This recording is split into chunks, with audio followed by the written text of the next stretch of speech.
All right, sir, you're Lively Stratton? Yes, ma'am. And this is 19-33601. Mr. Stratton is charged with capital murder of multiple persons.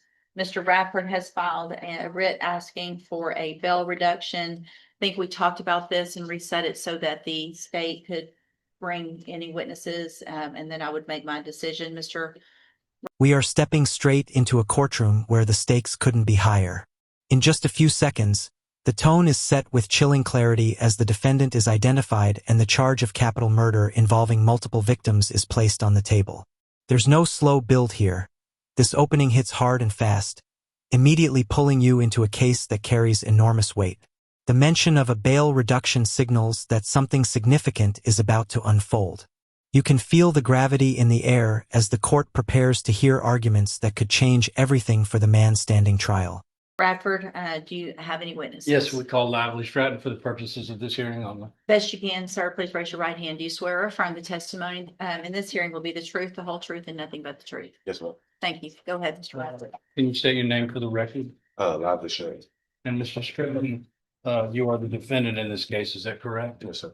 And what is your bond currently set at?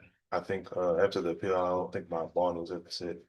So it's your understanding that you have no bond at this time? Yes, sir. What was your bond set at prior to your trial? I think it was $1 million bond. Okay. And prior to this incident, have you ever been convicted? Well, you hadn't been, this conviction was overturned by the Court of Criminal Appeals, correct? Yes, sir. And prior to this incident, were you ever convicted of any crimes? No, sir. Where did you live at the time? In Beaumont. In Beaumont, and did you have a job? Yes, sir. Okay, how long have you been incarcerated? Going on 7 years. 7 years? So do you have any substantial savings or any monies that you have collected? No, as far as my bond, everything would be no contributions from like friends and family. If the judge were to set a $250,000 bond, do you think it's possible that you had family members and friends that could make that amount? It'd be a stretch, but I think it'd be possible. Pass away. Any questions? Mr. Patton, tell me about the means that your family has. What do your parents do? What kind of assets do they have? What kind of income do they have? Well, my mom, she gets Social Security disability. My uncle, he's been a professor for the last 30 years. So I'm pretty sure he's got a good amount like saved up in travels and stuff like that. Do your parents own their homes? No, man. Do they have cars? Does your uncle own his home? He probably does as well. And he's a professor at Lamar? No, he lives in another state. So would you agree with me that amongst the members of your family, you have considerable means to try to post a bond?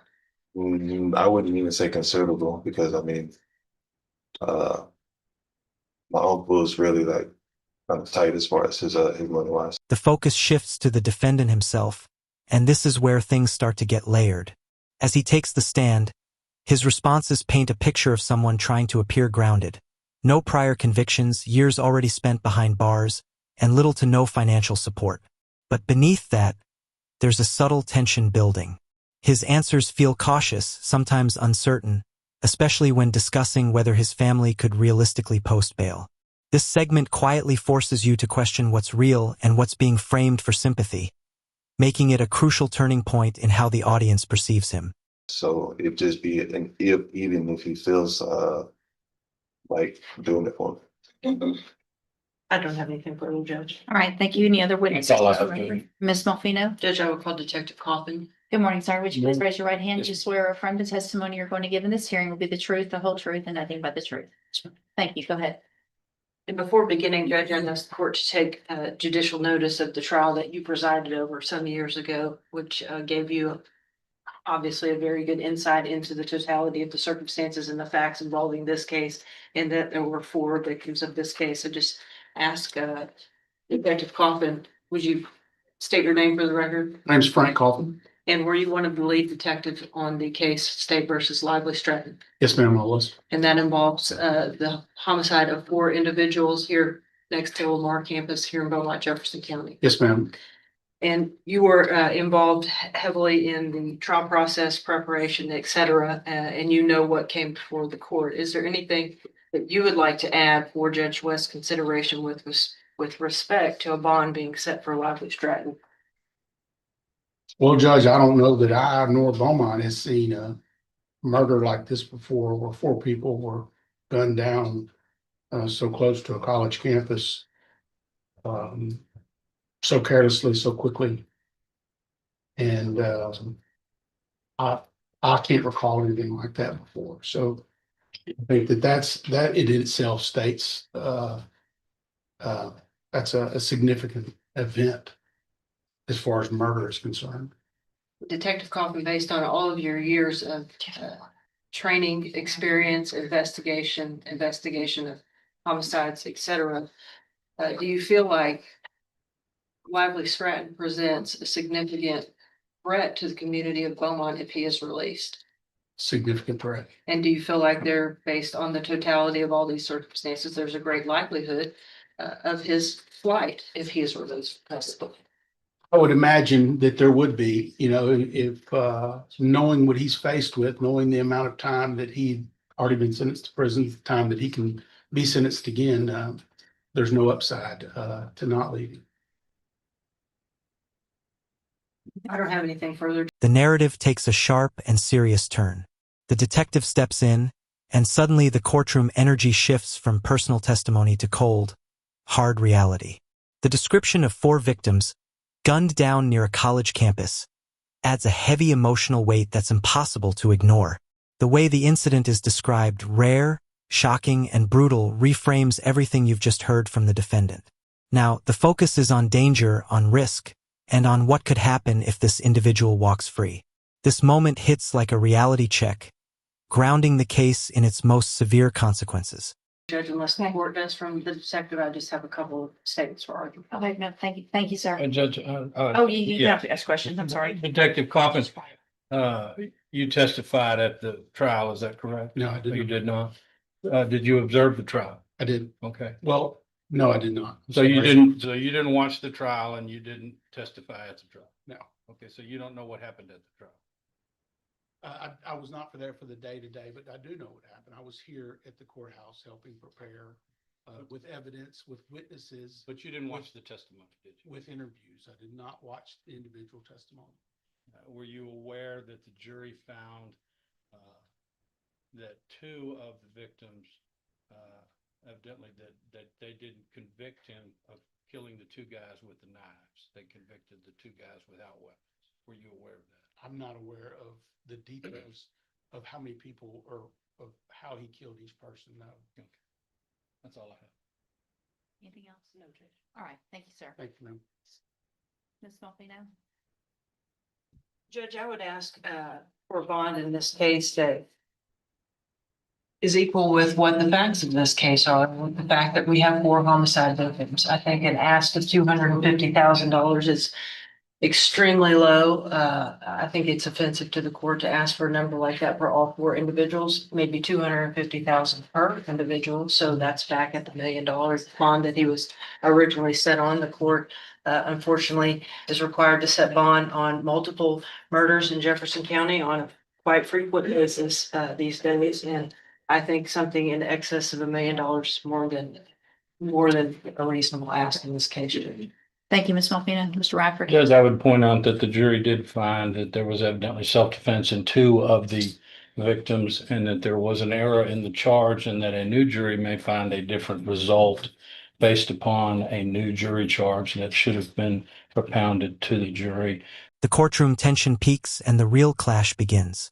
The defense moves in aggressively, questioning the detective's credibility and pointing out gaps in his direct involvement during the trial.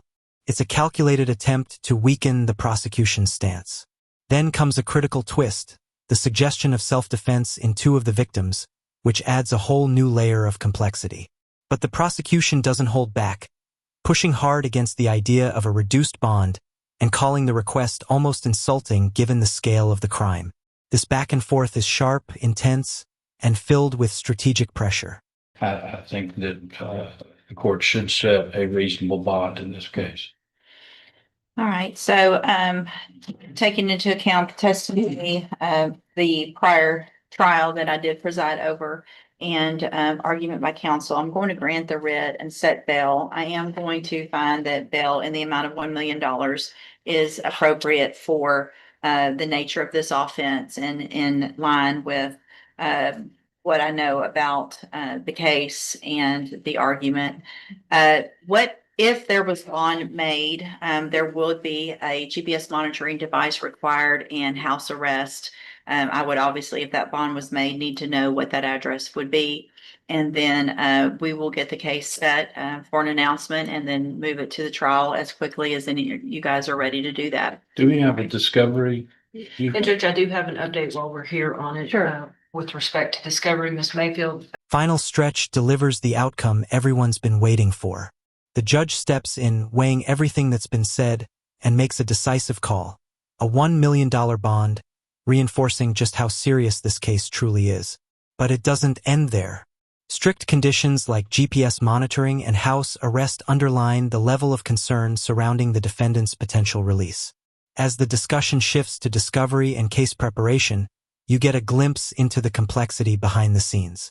It's not just about today's decision, but about a case that is far from over, with much more still to unfold.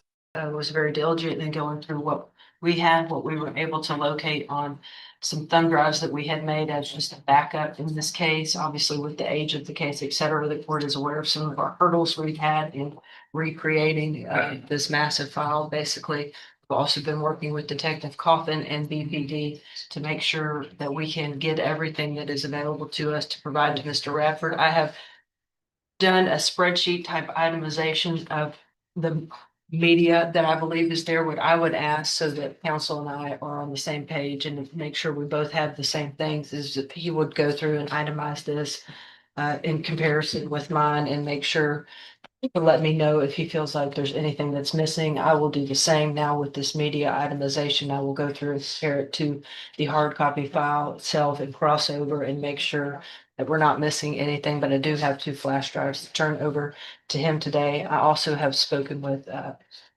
multiple family members. And when the court has a little bit of a slower period towards that first part of March, we have meetings set up to meet with the family. I feel like I'm in constant contact. Okay. All right. So yeah, if you guys will go through that, if there's any issues that you need me to get involved with for any reason, just let me know. Do you anticipate the time to go through some of that to get closer to where we need to be longer? You want to do a little longer? Yeah, recess? ma'am, I've got 2 big trials coming up in Orange, one at the end of this month and one at the end of February. What I'll do is 60 days and let's just see where we get, start going through that media. We do the end of March, is I'm gonna be going in April. Whatever 60 days Yeah, is, I'll or get Kelly. make sure you have a vacation letter Oh, on file and we'll work around that thank you. and start going through it in the meantime so that when we get here, you've at least gone through and we know it better where we are on the media and the discovery and things like that. Yes, ma'am. Okay. Thank you, Judge. All right, you can go back with the bailiff. Thank you, Detective. And I don't have an order. If you can Okay. send an order over, please.